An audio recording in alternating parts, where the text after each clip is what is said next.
Hello and welcome to today's episode of Scholar Chitchats. Today's episode will be our first solo episode and it will just be anchored by me, Ojay. So thank you for joining me today, and we are going to be talking about something that is very, very important. I think everything we talk about here is usually very important, but this is even more important to everybody that has tuned in to listen to this podcast. Today, I'll be talking about getting funding for graduate school. Start with what is funding, what are the types of funding available out there, and what are things to consider when you want to get funding? How do you get funding? Right, so stay tuned for the ride.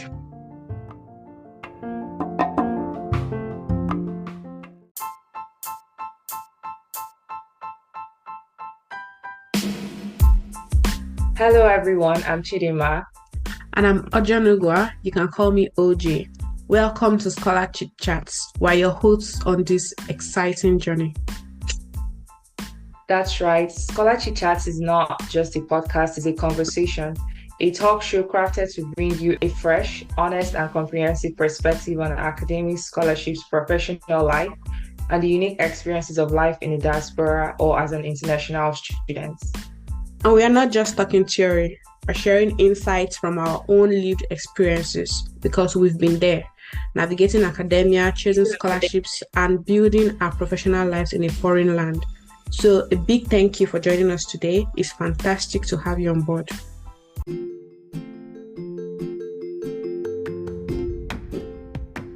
Yes, as I said earlier, we're going to be talking about funding. So what is funding?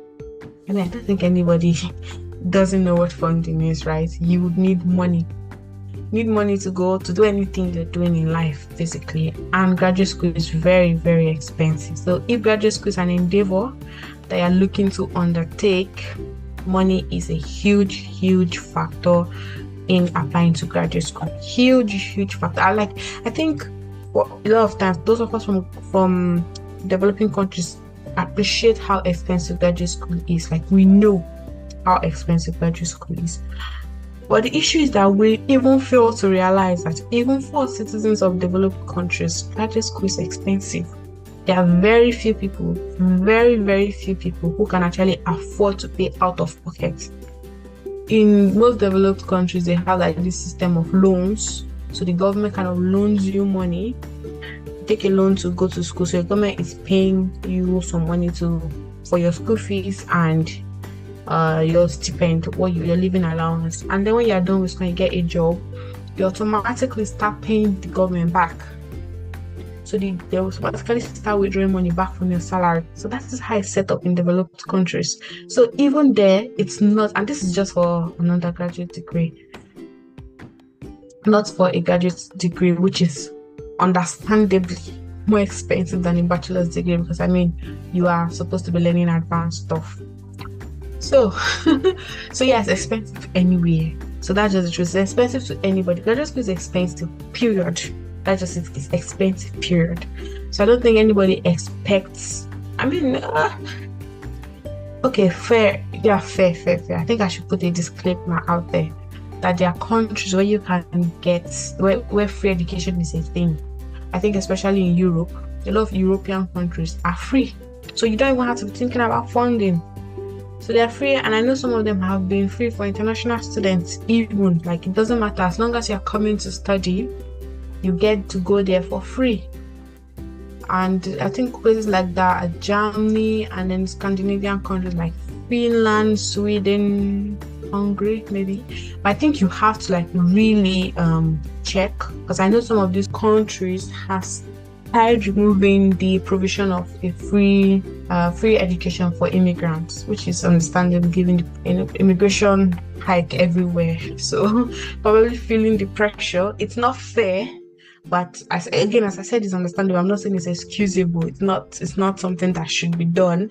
But again, you can understand why it is done, or I can understand why they do that, because nationalism is a thing. People put their own countries citizens first before others. So yes, as I was saying, it makes sense for them to do that.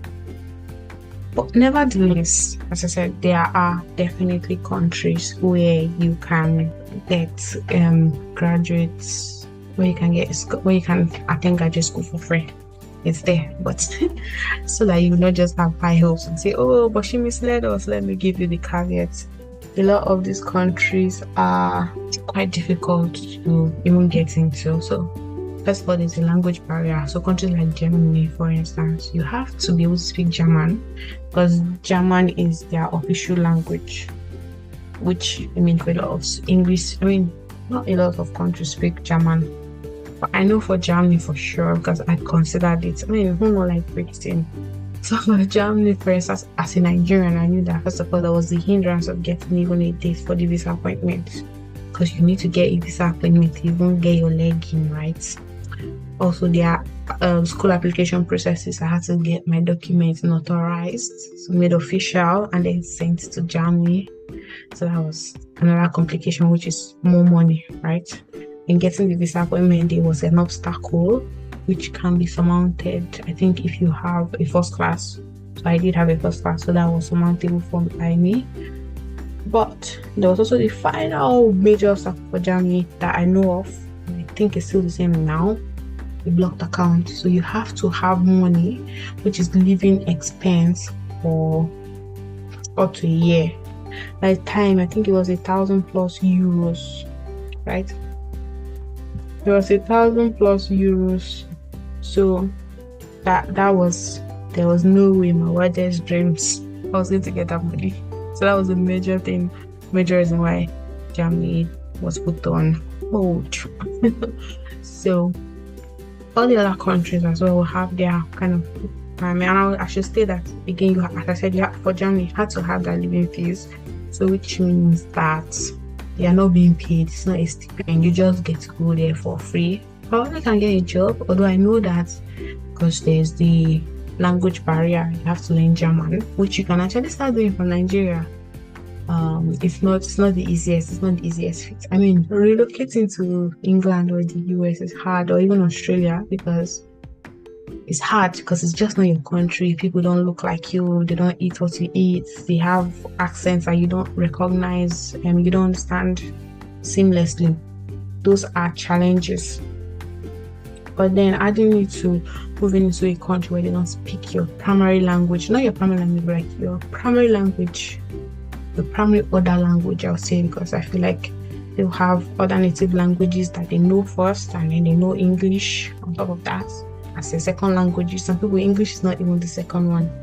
And then there's now in your adult stage, now getting with another language. So that is a complication for people that is understandable. So yeah, it's not that as you get, so yeah, you can be like, oh yes, there are places you can go to graduate school for free, but it's not that straightforward.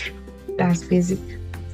So I've talked about this option of going to graduate school for free, which is obtainable in some European countries. So next, there are countries like the UK, the US, where you have to pay, and I think Australia, where you can go and you have to pay for graduate school. But they each have their own mode of operation. So funding in these countries means different things, as with many countries.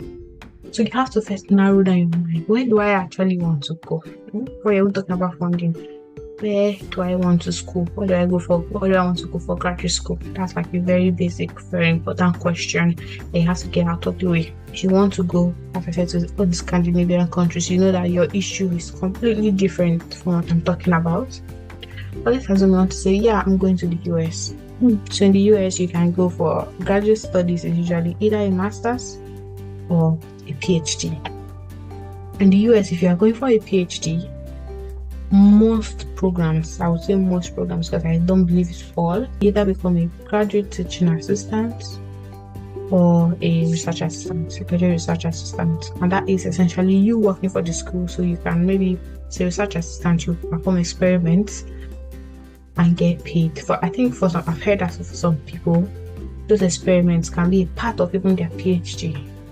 And then they get paid for doing that. So it's in a sense you are working for the school and then the school is paying you. You're teaching assistant, you have to teach classes, undergraduate students classes, and then you also have to do grading of stuff, and you're paid for that job that you're doing apart from doing your own PhD. So you get a job kind of automatically and are paid for it. So that's the difference. So that's the US. You can be a graduate teaching assistant, graduate research assistant, work for the school, get paid. And I also know that even the range of the stipends vary, because I think they consider the living costs of different cities. So you can say that, in Alabama they are paying, to be honest, I don't know, but even in Alabama they are paying $30,000 per annum. Then you say in California they are paying $50,000. You're like, I'm going to California because $50,000. What you don't know is you have to factor in the cost of living. I'm definitely sure that it's cheaper to live in Alabama than to live in California, and the difference in the price, like in the stipends at $30,000 and $50,000, may not necessarily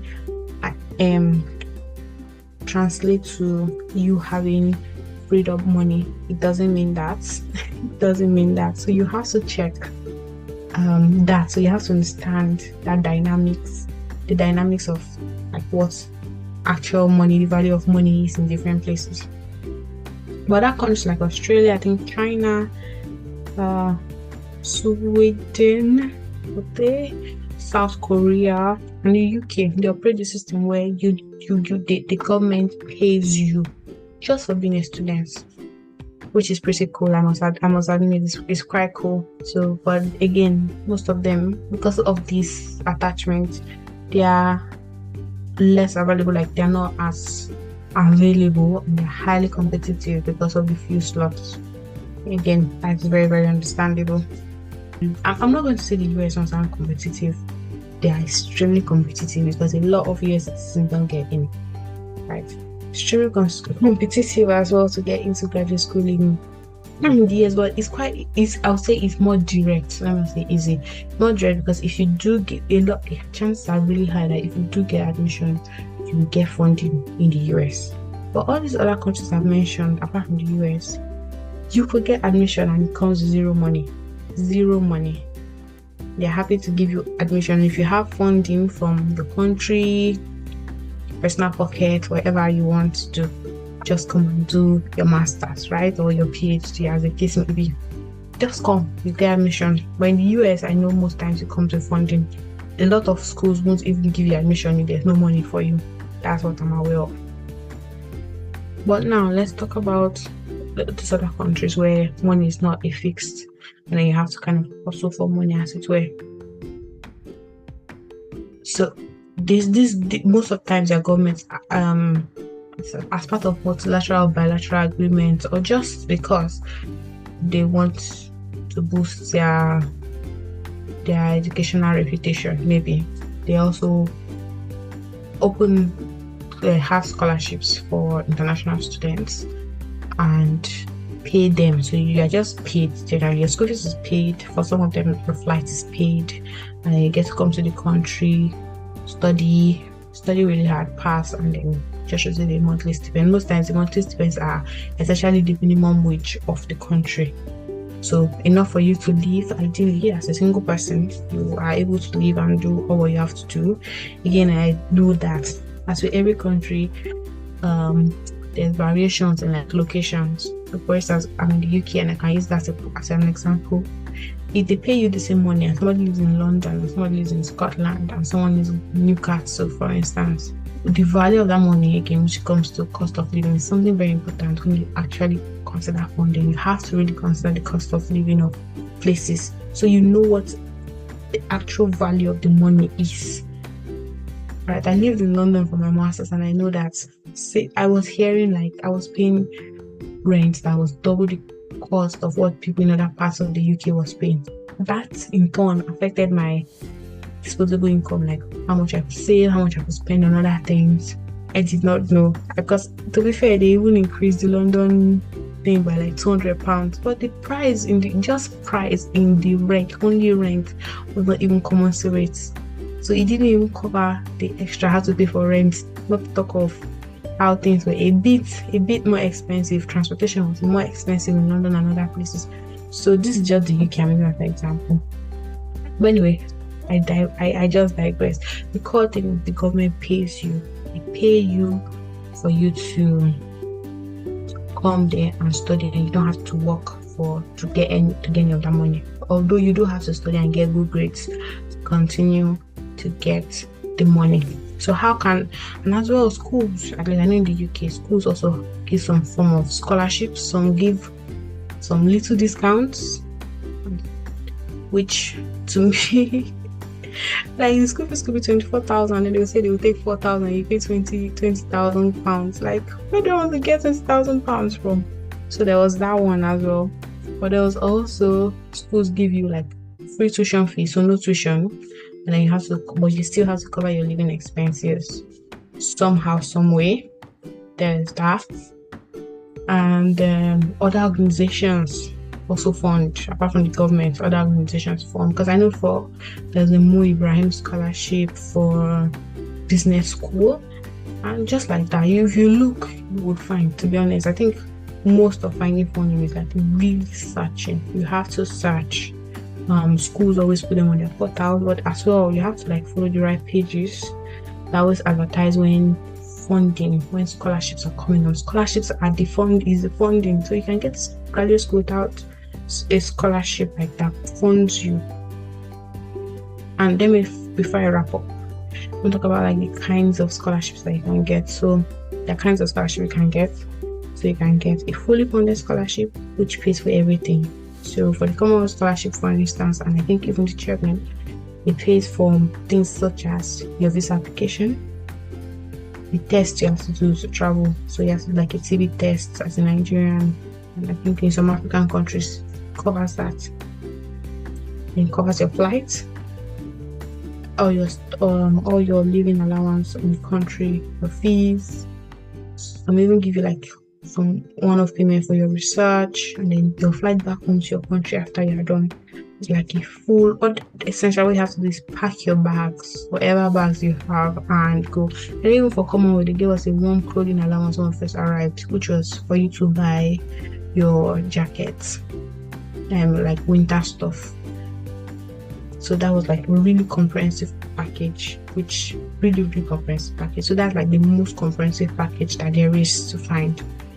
For others, yeah, but as I said, they are funding can come in varying degrees, and it's to supplement, so it can either cover you completely or supplement what you already have. So these are things you really have to think about. So when we're saying scholarships, when you're thinking money, this is what you're supposed to be thinking about scholarships.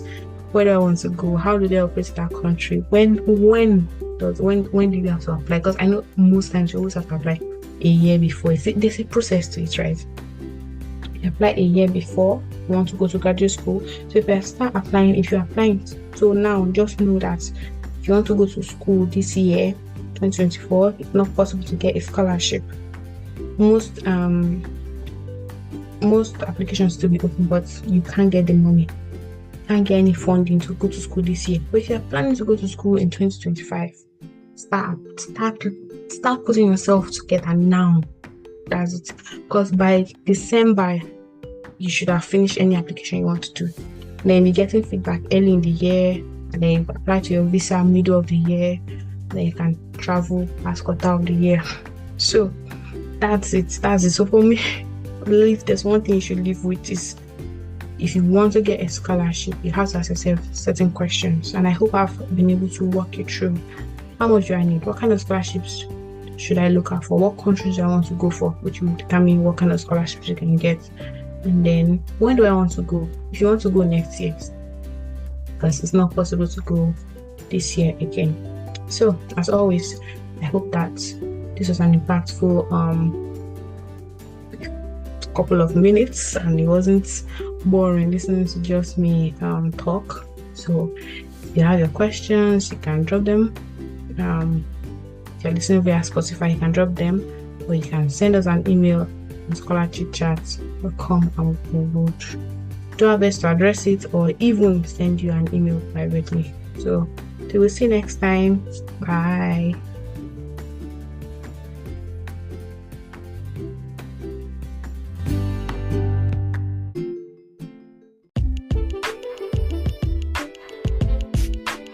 Thank you so much for joining us on this episode of Scholar Chitchats. If you found our conversation insightful and enjoyable, be sure to hit the like button and subscribe to stay updated.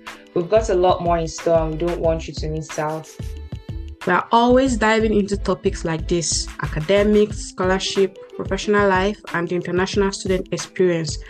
It's what makes Scholar Chitchats your go-to podcast for a fresh perspective.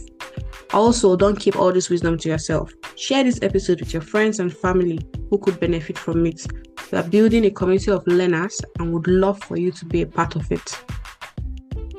Your thoughts matter to us. We want to hear from you. Drop your comments and questions in the chat, or send your questions, suggestions, and comments to scholarchitchat@gmail.com. Your input helps shape the future of Scholar Chitchats. So that's a wrap for today, and we'll be back with more insight stories and chit chats in the next episode. Until then, take care, stay curious, and see you soon.